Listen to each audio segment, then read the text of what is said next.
The biggest mistakes that I've seen and I've made as well is a lot of one-on-ones.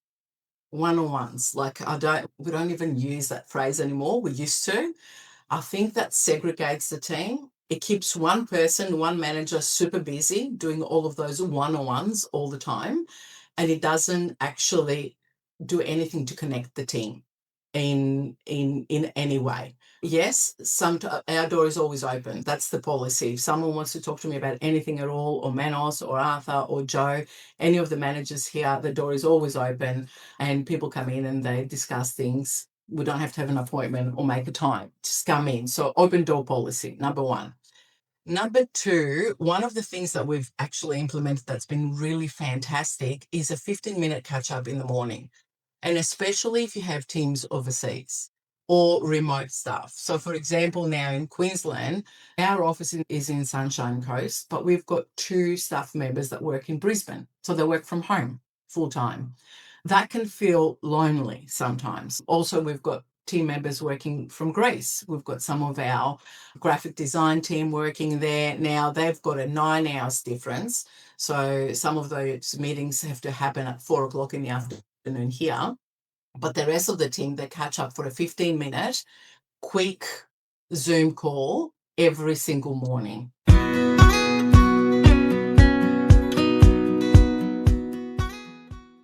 Welcome to the Property Management Podcast. Thank you so much for being here.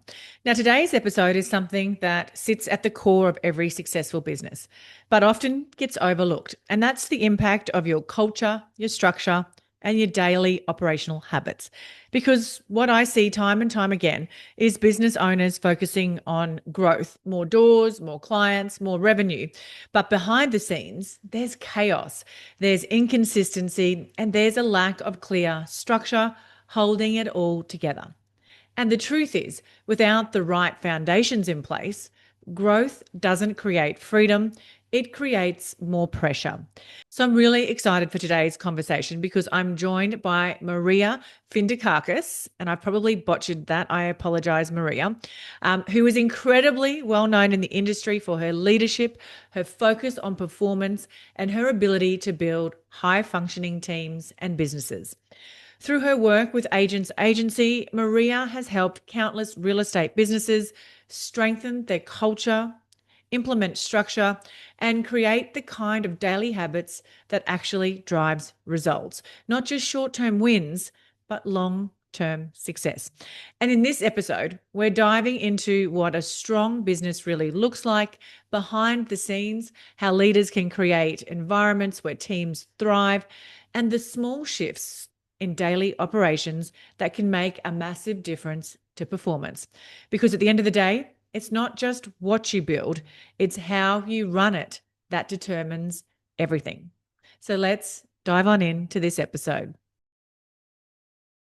Maria, thank you so much for joining me on the Property Management Podcast. I'm super excited to have this conversation with you today.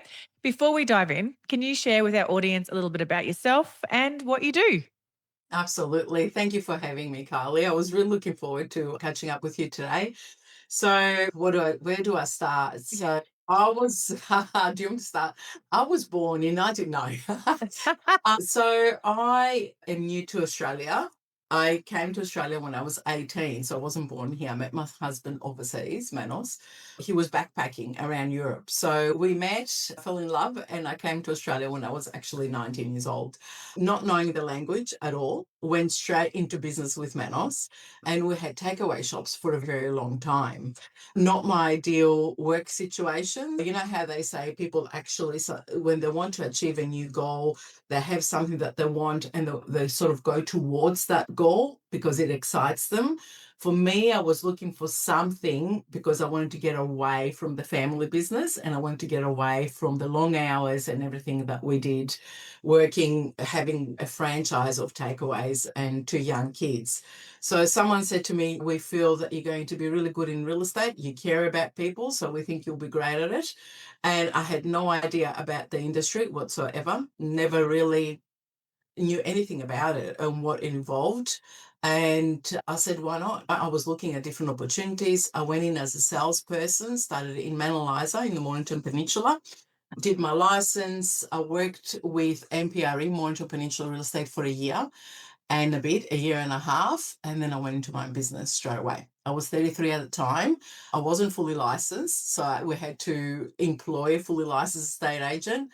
I dragged Manos into the industry and he tells the story much better than me, but I gave him an ultimatum, like your family and that business or me and real estate. I loved it. I loved it straight away, Carly. I thought I did really well in my first year. So I thought, why not? We've always been in business for ourselves. Why can't we do this together? So that's how we started. I've always been a salesperson. I was a salesperson from the beginning, never really did property management for quite some time. So we didn't get into the property management for maybe about 5 years after we originally had our first business, MPRE. But yeah, that's how I started. That was about 23 years ago now. Long time. That is amazing. That's an amazing story. And then how did Agents Agency evolve from that? Because now you've got a whole other business. So you're back to running multiple businesses. And I know what that is like very well. And when I started in real estate, I had a media background. So very similar to you. I had no idea what I was doing, but I went straight into property management, not into sales. I always say I could do sales, but I've actually never done sales. So Yeah, BDM for your property management business. So yes, yeah, very BDM. similar. Yeah, it is. Yeah. So how it all happened, we started our business. Manos from the beginning was very clear. He said, I don't want to have anything to do with the customer facing of the business. So I'm never going to become a real estate salesperson. Don't ask me to do that. I will look after the back end of the business. So the trust accounting, the bookkeeping, the marketing, everything that we needed for the business to run smoothly. So we had our separate roles from the beginning. So within the first year, we were given a patch of 7,000 homes in Frankston from MPRE, the franchise that we joined as a business. And in those 7,000 homes, there was one MPRE board.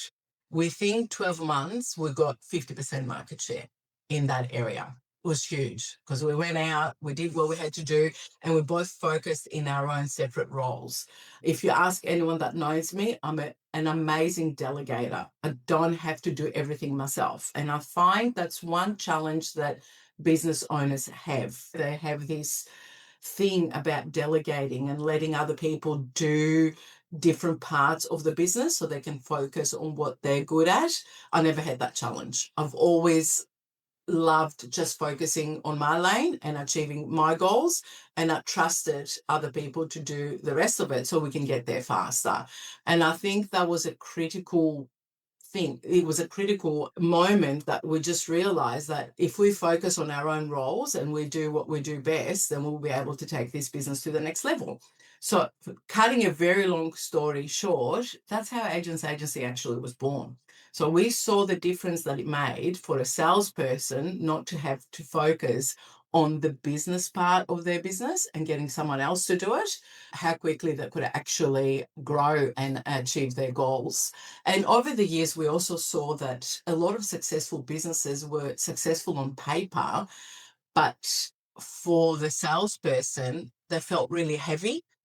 And that wasn't good either. Like we saw business owners having no life outside of their business because when they finished what they had to do in the sales department, then they had to go home and do everything else or stay back in the office and do their trust accounting or their bookkeeping. And it just took them away for what they were good at and added that extra pressure in their life, and their family life suffered for it. They didn't see their kids as much as what they would love to. And then all of a sudden becoming a business owner and having all of the responsibilities and wearing all the hats, it wasn't as exciting anymore. Do you know what I mean? So Absolutely. that's how Agents Agency was born. You've solved a massive problem for the industry, which is how all great businesses start, is with coming up with a problem that everyone's facing and then that solution. So I love that. And I love that you're an amazing delegator because I'm absolutely the worst delegator in the world. I am better now, but it took me a long time in business to be able to delegate. I had that mentality, which I'm sure a lot of people listening will have, is that nobody can do this as good as me, or I might, by the time it takes me to train somebody else, I might as well just do it myself. Of course, I am so not in that mindset anymore. I'm all about delegate, release, outsource, stick to what you're good at. I love that intrinsically that was something you knew from the start. Now, you work obviously now through Agents Agency and you've obviously got your own real estate business, but you look at a lot of high performing businesses. How much of it comes down to culture, structure, and those daily habits? It is all about all of that. It is. It's a huge part of what we talk about in our business planning session with our directors all the time. We've got a very simple motto, and that is we do great work with great people, right? We do great work with great people. That's it. That's the one line that we stick to. And you don't always get it right. You sometimes, as a business owner, you will see the best in people. You will put someone on and then realize that maybe they don't fit the culture. And then how quickly you move that person on is super, super important, right? Because Absolutely. and I'm like, that's one thing that I did not do well at both myself and Manos actually. When we first started in our businesses, we always saw the best in people and we felt that we can maybe train them or change them or do something to make them fit into what we wanted our business to look like.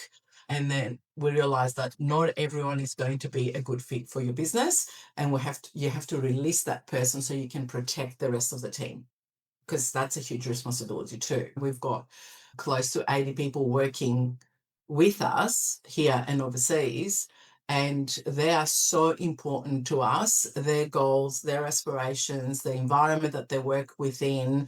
It's not, we look at our staff as our clients. So they're our clients. So we're here to support them and support their goals and what they want to achieve in life. And then also our businesses, which is I think close to 170 now, independent businesses all around Australia.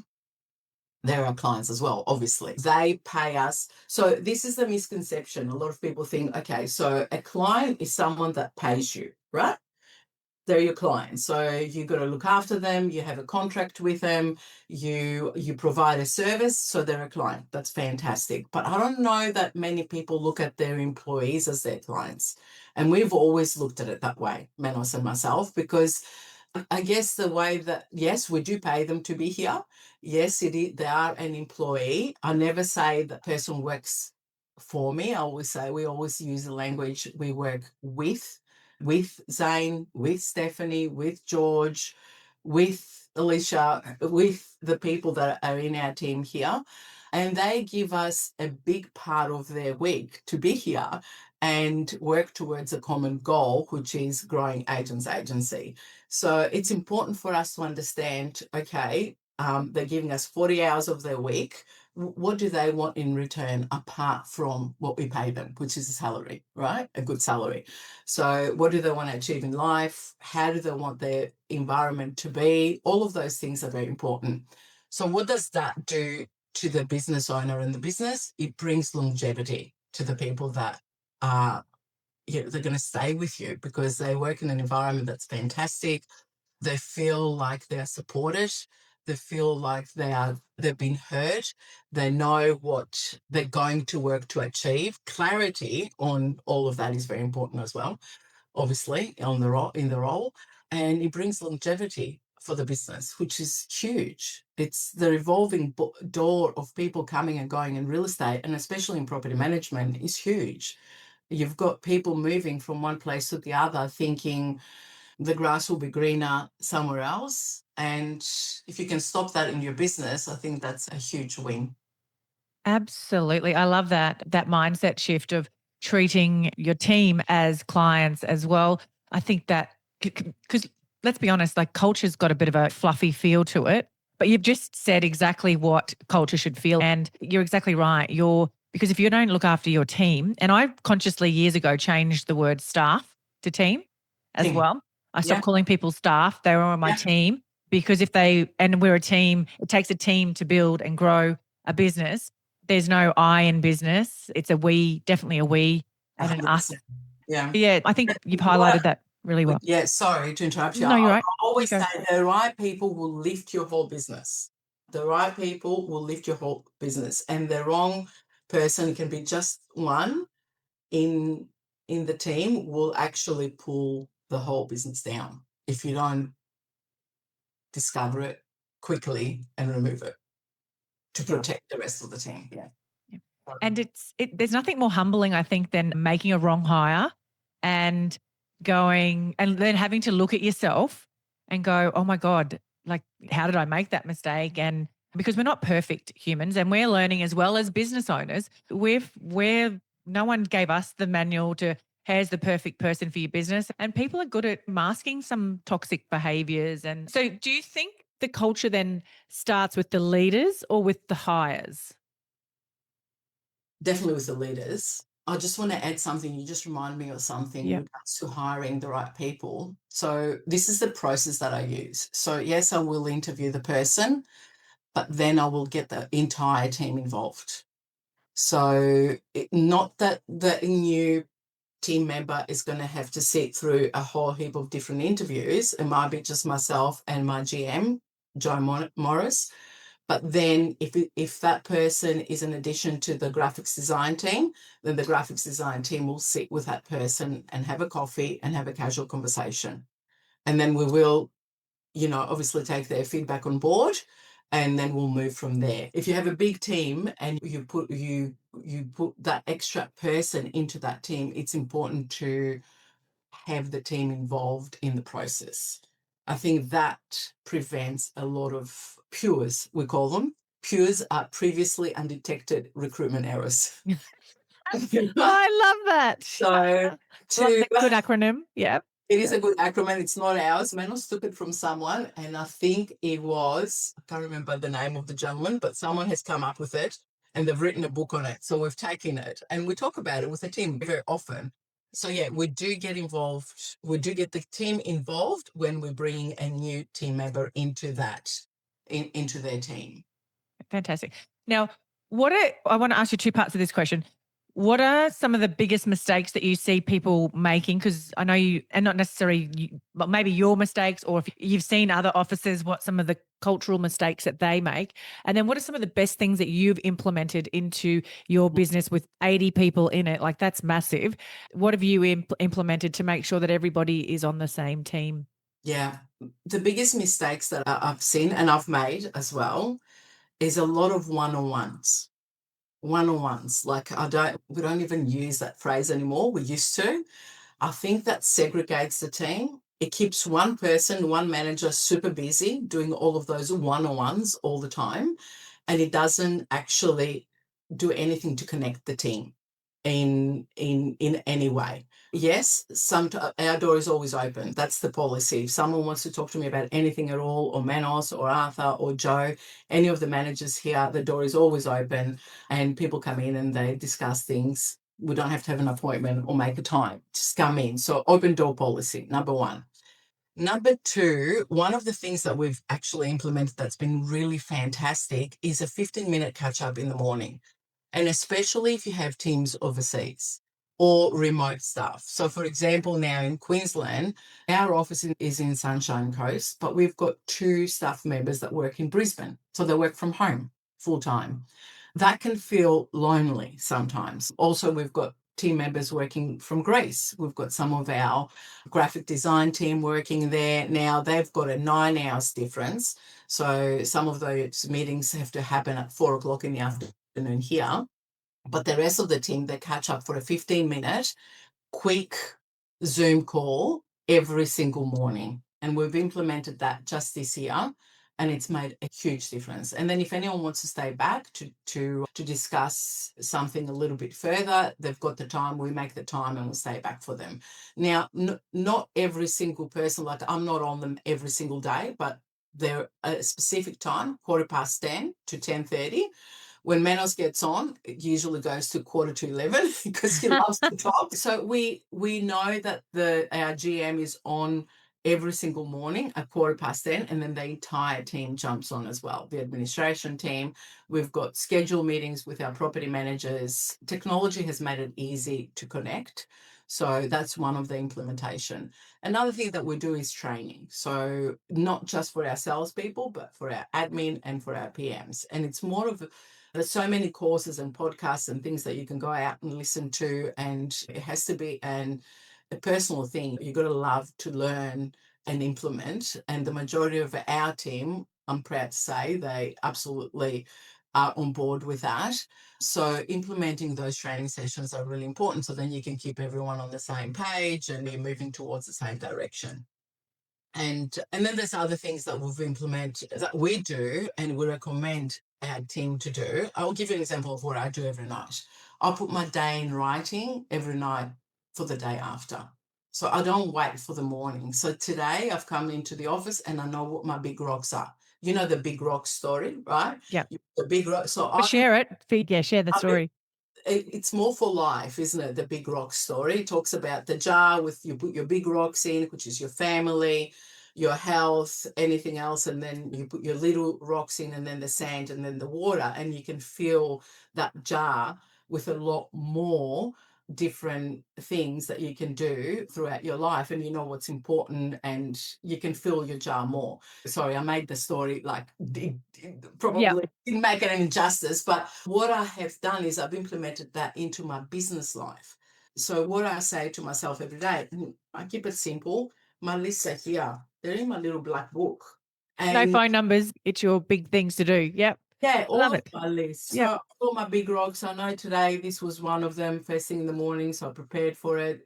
Was going to have a chat with you. Then I've got 2 more meetings that are happening today. And then my wish list of what I should achieve today. And then things that if I'm going to achieve them today, that's going to obviously be fantastic, but they don't have to be achieved today. So if you do that the night before, you're just so much more prepared for the day and you achieve so much more. It feels like, to me, I don't know if you've ever had that feeling, like the day slows down and because it's not ad hoc, you know what you're doing. So you're managing a lot more throughout the day. I love that. That's great advice. I needed to hear that actually because I am a massive journaler and writing things down but this week I felt very chaotic. I'm in the process of buying a house, got like lots of life. I've got sons coming home for Easter.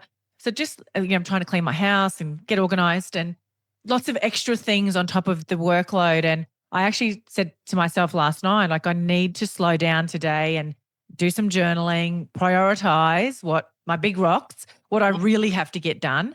So yeah, that's really good advice. I get very chaotic very easily. And I have experienced that in my business as well. When I'm chaotic, everybody is chaotic and everybody is missing meetings and everybody's not handling things. I have to, and now my team's mostly offshore, I have to make sure that I really check in with myself. Let's talk about structure now in businesses. Where do you think most businesses go wrong when it comes to systems and processes? And I just want to also say, I think we're going to be on the same page with this.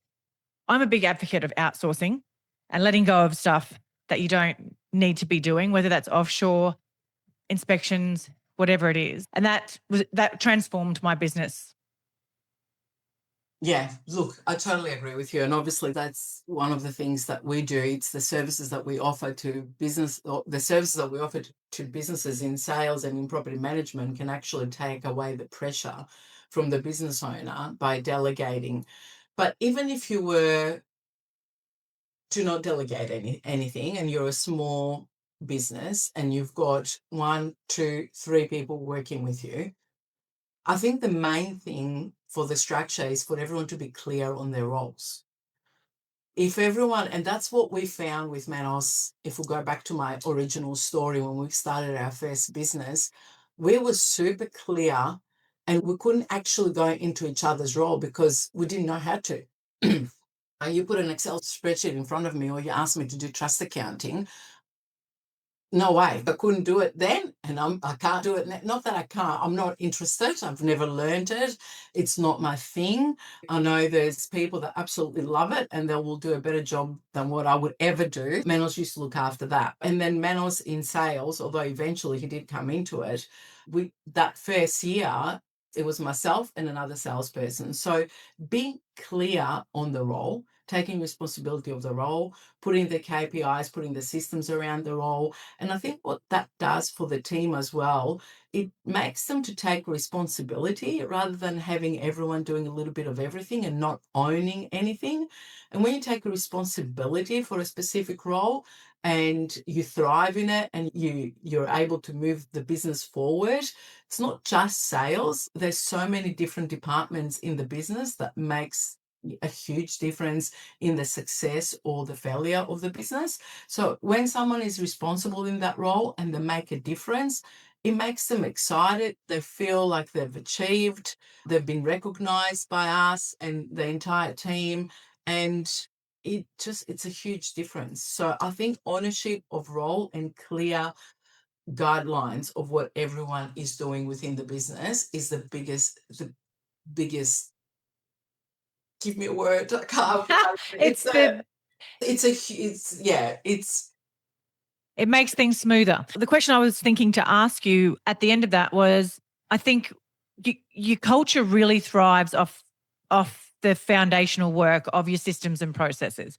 yeah, Because without those in place, you've got chaos in your business. I think that's once you've got those things in place, then you're able to work on building that culture for your team. And nobody wants to go into your business and have your team stressed out, burnt out, calling in sick. That's like our worst nightmare. And yet it seems so common in this industry, doesn't it? For sales agents and property management.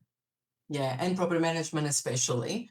And I've seen it in so many different businesses, and it's because people are doing all the different things. Okay, I'm going to do a little bit of the leasing side of the business, or I'm going to do a bit of the getting back to landlords. Or if you have clear roles and letting go is not losing control, it's actually creating more capacity to do more of the things that you're supposed to be doing. Letting go is a huge thing. I feel having the right people in the team as well, it's super important. We spoke about that before. Yeah. People that they can work together. Communication is huge, super, super important to have the team communicating with each other, but also with their clients. And for all of that, you can build systems around it, can't you? But it's not, you can have the best systems and you can have the best checklists in the world. But then if you don't have the right people in the right positions, none of that is going to matter. Absolutely. Yeah. Yeah. So what are some of the daily habits that separate high-performing teams from average ones when it comes to implementing those small things? And you've already shared one of your habits, which is like planning out your day the night before, which I think is fantastic. Have you got some others that you think sets people apart or that you encourage with your team? Yes, I do. The setting your day and writing the night before and being prepared for the next day is a must for all of our team members. You'll see, even I'm not asking them to do it from home. I do. I'm on the couch sitting down going, okay, what's tomorrow? But before they leave here, the next day has to be set. So that is a huge one. It's a big one. Another one is communication. So making sure that you're communicating clearly with the team, with the members that you're working with, what's coming, what's next. Transparency. So we use different systems for that. ClickUp is one of them. Go High Level is another. And all of our infrastructure and our checklists and our systems are within those platforms. So I can see at any given time any one of my members, what are they working on, where it's at, how long do they have to complete that project, and where are they in comparison to the timeline. So transparency, communication, good systems, and good culture. I think that wraps it up. Yeah, on the same page. And I think with those operational habits and the processes and checklists, and I think you have to be careful of not micromanaging because that's going to be the quickest way to destroy the culture. But you also do need, and I find I need to know where people are at because it takes away that mental load from me as well. So is that what ClickUp is? Is that like a Yeah. project management tool? Exactly. Yeah. So it takes away the micromanagement, but because we don't have time. Who's got time to micromanage? You want to set the projects in place. You want to put the right people to work onto those projects, and then you want to make sure that You can keep an eye out to see where it's at. And obviously to check in with a team to say, is there anything that you need? Why are we stuck here? Do you need some more clarity around this? So if you don't know what you don't know, right? It gives clarity to everyone, to all the managers, to myself, to Manos, to our general manager. All of our clients are in that system as well. So we know every day what we do for them. And then we've developed our own infrastructure as well. So Workspace is a system that we use to communicate with our agents and our property managers. So when they give us a listing or a sold or a new property to be uploaded for property management, they can see our admin team where they're at within that process. They don't have to call anyone. They can see it from their phone. They open up Workspace and they can see that Danielle, for example, has uploaded the photos on the internet. The property is live. The letter has been sent to the vendor or the landlord, and they know that their property is live and it's on the internet. So they can see all of those steps without having to pick up their phone. But in saying that, communication over the phone can actually solve everything in a split second rather than emails going back and forth. So yes, the systems are there, the transparency is there, but we're very big on picking up the phone and talking to people to get things done. Yeah. Absolutely. I love that. And I like to spend a lot of time talking about growth on this podcast because I honestly think if we're not, why be in business if you're not growing? So, how do you think all of this ties into helping businesses grow, culture, structure, and habits? What impact does that have on the bottom line for a business? It gives them more time, doesn't it? So structure, if you're structured properly, if you've got the right people on board, you're outsourcing, then all of a sudden you're buying yourself back time to do more of the high level activities, to bring more dollar productive activities into your day, to grow your business and to take time for yourself as well so you can enjoy the journey. Like when we're going business for ourselves, a lot of the times I see people more stressed, more thinking, having the thoughts of, have I done the right thing? And let's be honest, in sales especially, the thought comes of, okay, I am on a bigger split, but I've got more to worry about. I've got staff to manage. I've got trust accounting. I've got this. I've got that. If I was to just be working for someone, I only need to sell 2 or 3 more extra homes a year, and then I don't have to worry about all of that. So going into business for yourself is more about, not just about earning more money, but buying back time, having more time for yourself, creating something that you're proud of within your own brand. And we see a lot more property managers coming into the industry now, and we're supporting that model. We've started that quite a few years ago, and I am so happy to see PMs going into their own businesses with their own brands, with us supporting them, giving that personalized service. It actually helps so much for the end user as well. You get this longevity, you get to deal with the business owner. It's just a win-win from all aspects, owning your own business, but it's not for everyone. It is definitely not for everyone. So you have to partner yourself with the right people, either in-house or outsourced, or with someone like us to be able to make your business profitable and enjoyable. I think that's the two main things that people look for. Absolutely. Totally agree. And I can tell you, I joke about this all the time, but it's true that I made every mistake possible. And now I share people what not to do. So, That's yeah, yeah. yeah. And it's taken me a long time to get to having a business, 15 years, in fact, to having a business that I now live to work. No, I work to live, not live to work. Yes. But yeah, Love it that. was a journey. Yeah, I know. And it is about having time for yourself and enjoying your family. And so tell me, you mentioned earlier that you love personal development. What is something that you would recommend anyone listening, a tool, a podcast, a book, a resource, or some coaching or training that you've done that really helped you? Oh, I've done so much. Where do I start? We we believe, both Manos and I, you should always be learning in not just in real estate though, in all different aspects of life. We're huge on personal development. What Manos does and what I do are totally different. I'm very much into a lot of meditation.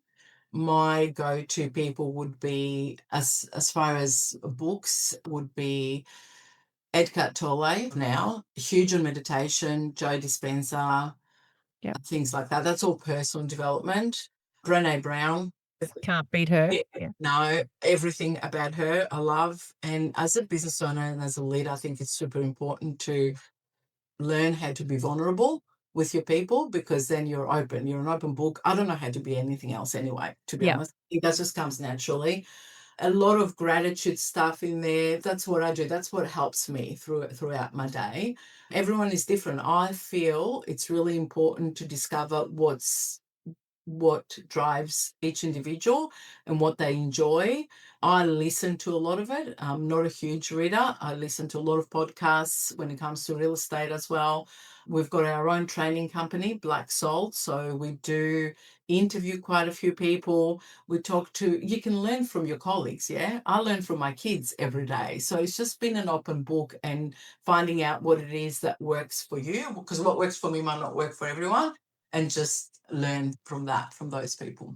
Amazing. That's great advice. And how can anyone listening reach out to you and find out a bit more?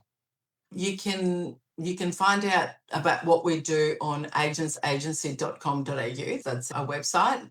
You can email me directly, maria@agentsagency.com.au, or you can call me. Amazing. I love the calls. I will put all the links for that in the Details, show yeah. notes for you. Yeah, absolutely. Amazing. Maria, thank you so much for joining me. I loved having a chat with you and very grateful for your wisdom. Thank you, Carly. Thank you for having me. I loved it. Can I ask you a quick favour before you leave this episode? Now, we all know how important reviews are for businesses these days, and mine is no different. If you could spare just a minute to follow, rate and review this podcast, it would mean a lot to me. In fact, what would get me super excited is if you share this podcast with someone in the industry who you think might need to hear some of the episodes right now. And if you'd like to find out more about working with me or any of the products I have to help you start, grow or scale your property management business, head to my website, thatpropertymum.com.au, or check out the links in the show notes.